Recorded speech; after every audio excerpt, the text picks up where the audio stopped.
India में जब नोटबंदी आई, डीमोनेटाइजेशन हुआ, तो बैंकिंग रेगुलेशंस और कैश ट्रांजैक्शंस और डिजिटल ट्रांजैक्शंस में बहुत ही ज़्यादा बदलाव आए, नए नए रूल्स लागू हो गए। आप लोगों की बेसिक क्वेरीज होती है कि आप अकाउंट में कितने पैसे डाल सकते हैं, अपने सेविंग अकाउंट में कितना कैश ले सकते हैं, कितना कैश निकाल सकते हैं, विड्रॉ कर सकते हैं, कितना अकाउंट ट्रांसफर कर सकते हैं, कैश अगर घर में रखना है उसकी कितनी लिमिट है, कैश अगर अकाउंट से निकालना है उसकी कितनी लिमिट है, और करंट अकाउंट में लिमिट्स अलग हैं, सेविंग अकाउंट की लिमिट्स अलग हैं, कब मुझे जीएसटी लेना अनिवार्य होगा, कैश की कितनी सेल कर दूं कि मुझे जीएसटी नहीं लेना पड़ेगा। ये बहुत सारी क्वेरीज आपकी आती हैं रेगुलर बेसिस पे। मेरे क्लाइंट्स मेरे को कॉल करके पूछते रहते हैं।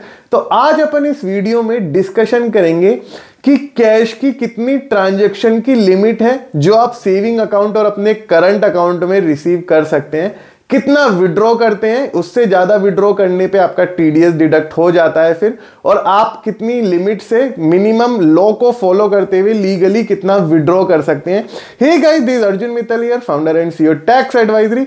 टैक्स एडवाइजरी एक लीगल कंसल्टेंसी फर्म है जो हेल्प करता है आपको, लीगल सर्विसेज प्रोवाइड कराता है आपको GST, income tax, ITR filing वगैरह में। आपको हमसे कनेक्ट करना हो तो लिंक इस वीडियो के डिस्क्रिप्शन बॉक्स में मिल जाएगा। और अगर आप नए हैं तो चैनल को सब्सक्राइब कर दें, क्योंकि आपको इस चैनल पे ही मिलती है financial education free of cost. तो आज अपन इस वीडियो का जो डिस्कशन होने वाला है, कैश की कितनी लिमिट है एज पर इनकम टैक्स 2025 में, how much cash you can deposit in the bank, आप कितना डिपॉजिट कर सकते हैं, how much cash you can withdraw, अरे वाह, विड्रॉ भी कितना कर सकते हैं ये भी हम आपको बताने वाले हैं। इनकम टैक्स रूल्स क्या कहते हैं कैश ट्रांजैक्शंस में, और आपको नोटिस कब आ सकता है।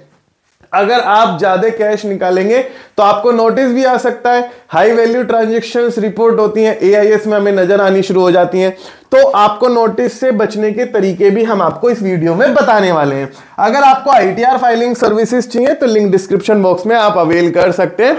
फिलहाल क्या हो रहा है कि there is no restriction on cash transaction.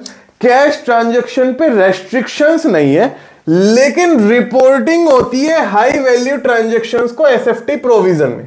ठीक है, अगर आपका सेविंग या जॉइंट बैंक अकाउंट है, आप 10 लाख रुपए और मोर इन अ ईयर वहां पे डिपॉजिट करते हो, तो एसएफटी ट्रांजैक्शन के अंतर्गत बैंक इनकम टैक्स डिपार्टमेंट को रिपोर्ट करता है कि ये पार्टिकुलर पैन कार्ड के अकाउंट में 10 लाख रुपए से ज्यादा कैश डिपॉजिट हुआ, और इनकम टैक्स एआईएस के थ्रू आपको नोटिफाई करना शुरू कर देता है। सिमिलरली अगर आप करंट अकाउंट ओपन कर रहे हैं, चाहे आप जीएसटी के साथ ओपन कर रहे हैं, चाहे आप इंडिविजुअल करंट अकाउंट चला रहे हैं, उसमें आपका नॉन जीएसटी वाला करंट अकाउंट भी आ जाता है। अगर आप 10 लाख रुपए या उससे ज्यादा डिपॉजिट करते हैं या विड्रॉ करते हैं, तब भी एसएफटी प्रोविजंस के नियमों के अंतर्गत बैंक आपकी रिपोर्टिंग करेगा इनकम टैक्स डिपार्टमेंट को। अब 10 सपोज करो 12 लाख रुपए आपने कैश डिपॉजिट करा, आपको अपनी आईटीआर में यह भी तो शो करना पड़ेगा ना, ये 12 लाख रुपए आया कहां से भाई। या तो आपका बिजनेस है, आपकी कैश सेल हुई, या आपने कोई प्रॉपर्टी सेल करी, उसकी कैश रिसीविंग है। ये 12 लाख रुपए का सोर्स आपको बताना पड़ेगा, क्योंकि इसकी रिपोर्टिंग हो गई है हाई वैल्यू ट्रांजैक्शन में इनकम टैक्स को। एफडी के 10 लाख रुपए से ऊपर एफडी भी रिपोर्ट होती है। तो अगर आपने एफडी कराई है 10 लाख रुपए, सपोज करो 15 लाख रुपए की एफडी कराई, तो ये 15 लाख रुपए कहीं से तो कमाए होंगे। सैलरी इनकम है, कैपिटल गेन हुआ है, शेयर मार्केट में इन्वेस्ट करते हो, एफ&ओ की ट्रेडिंग करते हो, बिजनेस करते हो, सेल्फ एम्प्लॉयड हो, डिविडेंड मिला है, अदर सोर्सेज से इनकम है। आपको बताना पड़ेगा कि ये आईटीआर के थ्रू आप बताएंगे कि भाई ये 15 लाख रुपए की एफडी मैंने कराई है, मेरी सोर्स ऑफ इनकम ये है। बैंक ड्राफ्ट और पे ऑर्डर 10 लाख रुपए से ऊपर, और कैश परचेज और सेल ऑफ प्रॉपर्टी 30 लाख रुपए से ऊपर प्रॉपर्टी भी रिपोर्ट होती है। ठीक है, तो कहने का मतलब यह है कि अब लिमिट तो कुछ है नहीं, रेस्ट्रिक्शन मैंने आपको बताई नहीं। लोगों की बेसिक इंक्वायरी ये होती है, यानी 10 लाख रुपए तक हम करते रहें कोई दिक्कत नहीं है, 9 लाख रुपए तक कर दें कोई दिक्कत नहीं है। देखो, इसका मैं प्रोविजन आपको दूसरे तरीके से बताता हूं। दिक्कत तो कुछ है नहीं, लेकिन अगर आप बैंक में ट्रांजैक्शन कर रहे हो, डिपॉजिट कर रहे हो, ठीक है, 10 लाख रुपए से ऊपर, तो बैंक उठा के अपलोड कर देगा, इनकम टैक्स डिपार्टमेंट को अपडेट कर देगा कि इस पर्टिकुलर पैन कार्ड ने 11 लाख रुपए का कैश डिपॉजिट करा अपने अकाउंट में, ठीक है, और इनकम टैक्स डिपार्टमेंट को इंटीमेट कर देगा। Similarly income tax department AIS में कैश डिपॉजिट दिखाना शुरू कर देगा कि भाई आपने ये कैश डिपॉजिट करा है, आप अपने आईटीआर में इसे रिपोर्ट करके ये बताओ, ठीक है। कोई इनकम टैक्स डिपार्टमेंट कह नहीं रहा है, केवल एआईएस में पॉपअप हो जाएगा। अब आपको बताना है कि भाई ये सोर्स, इनकम का सोर्स मेरा क्या था, क्या मैंने इस इनकम पे टैक्स दे दिया जब भी मैंने इसकी एफडी कराई ना, या मैंने एफडी नहीं कराई, प्रॉपर्टी खरीदी 30 लाख रुपए से ऊपर की, अगर मैंने अकाउंट के थ्रू प्रॉपर्टी खरीदी है, पैसा ट्रांसफर करा है, तो 30 लाख रुपए मेरे पास आए कहां से, या मेरे पास कैश मैंने डिपॉजिट करा, मेरे पास आया कहां से, ठीक है। चाहे करंट अकाउंट हो, चाहे ज्वाइंट अकाउंट हो, चाहे एफडी कराई हो, सोर्स ऑफ इनकम आपको डिस्क्लोज करना पड़ेगा 10 लाख रुपए से ऊपर, क्योंकि रिपोर्टिंग हमारी हो जाती है। और अगर मैं बात करूं कैश ट्रांजैक्शन लिमिट की, तो इनकम टैक्स का एक सेक्शन है 269ST, ठीक है। इसमें यह बोला गया है एज पर 269ST of income tax act, यहां इंट्रोड्यूस हुआ था अपने ब्लैक मनी को और डिजिटल करेंसी को प्रमोट करने के लिए, डिजिटल ट्रांजैक्शंस को, और इसके अंदर कैश ट्रांजैक्शंस की लिमिट कुछ एक अप्लाई कर दी गई थी। Maximum cash receipt, no person can receive cash of 2 lakh और more in any of the following scenario. कोई भी एक व्यक्ति 2 लाख रुपए या उससे ज्यादा का कैश रिसीव नहीं कर सकता in the following scenario in aggregate from a single person in one day. एक दिन एक व्यक्ति फॉर अ सिंगल ट्रांजैक्शन, किसी भी एक ट्रांजैक्शन के लिए, या तो सेल हुई है, या परचेज हुई है, या लोन हुआ है, अनसिक्योर्ड लोन कैश वाला जो होता है आपका, और अदर ट्रांजैक्शन, ठीक है, for transaction related to one event और ओकेजन। अब इसको सिंप्लीफाई लैंग्वेज में मैं बताता हूं। 269ST ये बोल रहा है, अगर आप दुकानदार हैं, या आप कोई सैलरीड हैं, या आप कुछ भी नहीं करते, आपका कैश का कुछ लेन देन का काम है, एक व्यक्ति 2 लाख रुपए से ज्यादा कैश में रिसीव नहीं कर सकता एक सिंगल इवेंट या ओकेजन के लिए, चाहे वो सेल परचेज है, आप 2 लाख रुपए से ऊपर कैश में नहीं दिखा सकते। इसमें यह बात की जा रही है, अकाउंट की ट्रांजैक्शन आपको करनी ही पड़ेगी। एक्सपेंडिचर लिमिट एक आई है, जिन लोगों का ऑडिट होता है 40A सबसेक्शन 3 में एक 10,000 रुपए की एक्सपेंडिचर की लिमिट भी आई है।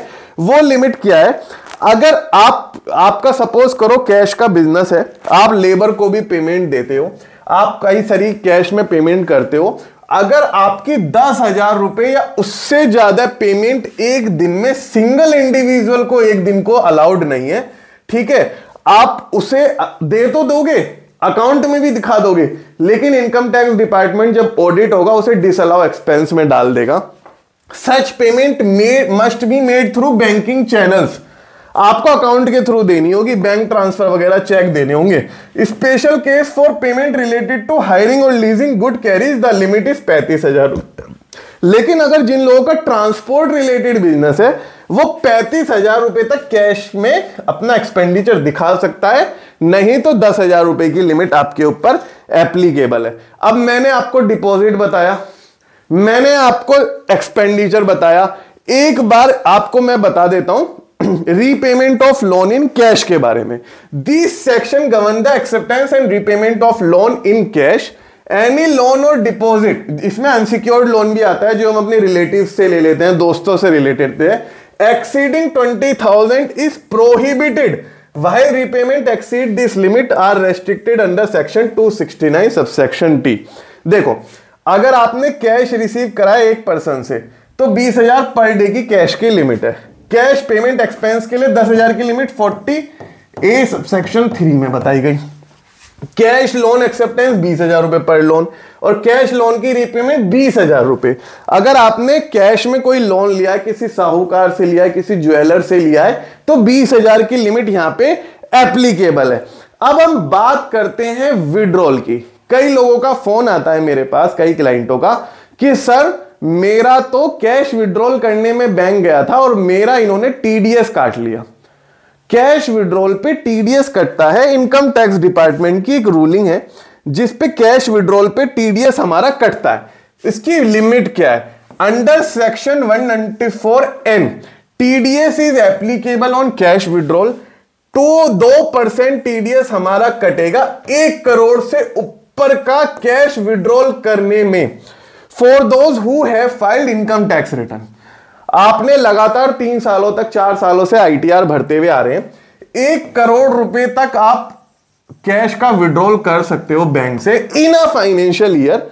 ठीक है, आपका टीडीएस नहीं कटेगा, उससे ऊपर टीडीएस कट जाएगा, लेकिन टीडीएस कट जाएगा 20 लाख रुपए से ऊपर 2% और 5% कट जाएगा टीडीएस 1 करोड़ से ऊपर जिन्होंने आईटीआर ही फाइल नहीं करी। भाई आईटीआर फाइल नहीं करी तो यानी आप अपनी इनकम का ब्यौरा नहीं दे रहे हो, टैक्स नहीं पे कर रहे हो, तो गवर्नमेंट ने 1 करोड़ से लिमिट घटा के 20 लाख कर दी कि 20 लाख से ऊपर निकाले तो 2% टीडीएस कटेगा और 1 करोड़ से ऊपर निकाले तो 5% टीडीएस कटेगा अगर आप आईटीआर फाइल नहीं कर रहे तो। ठीक है, तो कैश विड्रॉल की लिमिट ये थी, मोर देन 2000 रुपए कैश में डोनेशन भी अलाउड नहीं है। अगर आप डोनेशन कर रहे हैं किसी अप्रूव्ड चैरिटेबल इंस्टीट्यूशन को और 2000 रुपए से ऊपर कैश में दे रहे हैं तो वो भी अलाउड नहीं है, आप उसको क्लेम नहीं कर सकते under 80G। Exception cash transactions rule में कुछ दी हुई है। Certain exceptions allow for cash transaction beyond specified limit such as payment made to farmers to agriculture produce. अगर आप किसानों को पेमेंट कर रहे हैं, उनकी फसलों का भुगतान कर रहे हैं, चीनी मिल गन्ने का भुगतान कर रहा है, या मसाले के व्यापारी कुछ उनसे लिया है रॉ मटेरियल, उनका भुगतान कर रहे हैं, तो वो अलाउड है। और payment made in remote area where banking facilities are not available. Bharat में कई सारे गांव देहात, कई सारे एरिया ऐसे हैं जहां पे आज भी बैंकिंग फैसिलिटी पहुंची नहीं है, वहां पे कैश की ट्रांजैक्शन अलाउड है इस तरीके की, वहां पे ये नियम अलाउड नहीं होते। आपको नोटिस कब आना है? या तो आप आईटीआर फाइल नहीं कर रहे हो, ठीक है, और अपने इनकम के सोर्सेस को वहां पे अपना नहीं डिक्लेयर कर रहे हो और फटाफट से कैश विड्रॉल भी कर रहे हो, कोई भी लिमिट फॉलो नहीं कर रहे, सेविंग अकाउंट है 10 लाख से ऊपर डिपॉजिट कर दिया, करंट अकाउंट है विड्रॉल कर लिए 1 करोड़ रुपए से ऊपर, एक्सपेंडिचर दिखा दिया 10,000 से ऊपर कैश में, तो वहां पे आपके नोटिस आने की संभावना बहुत ज्यादा बढ़ जाती है। पेनल्टी वेरी करती है 50 से 200% के बीच में अगर आप सेटिस्फैक्ट्री आंसर इनकम टैक्स के नोटिस आने पर नहीं दे पाए। इसके अलावा ऑडिट से रिलेटेड कई सारी क्वेरीज और भी हो सकती हैं आप लोगों की, या आपको आईटीआर फाइलिंग में असिस्टेंस भी चाहिए हो सकती है हमारी। हमसे कनेक्ट करने के लिए link WhatsApp number description box में यहां पे गिवन है, स्क्रीन पे भी आपको विजिबल है, आप हमसे कनेक्ट कर सकते हैं, कंसल्टेशन पा सकते हैं। आई होप आपको वीडियो समझ में आई हो। चैनल को सब्सक्राइब करके जरूर जाइएगा। Thank you so much guys बने रहने के लिए। Thank you so much.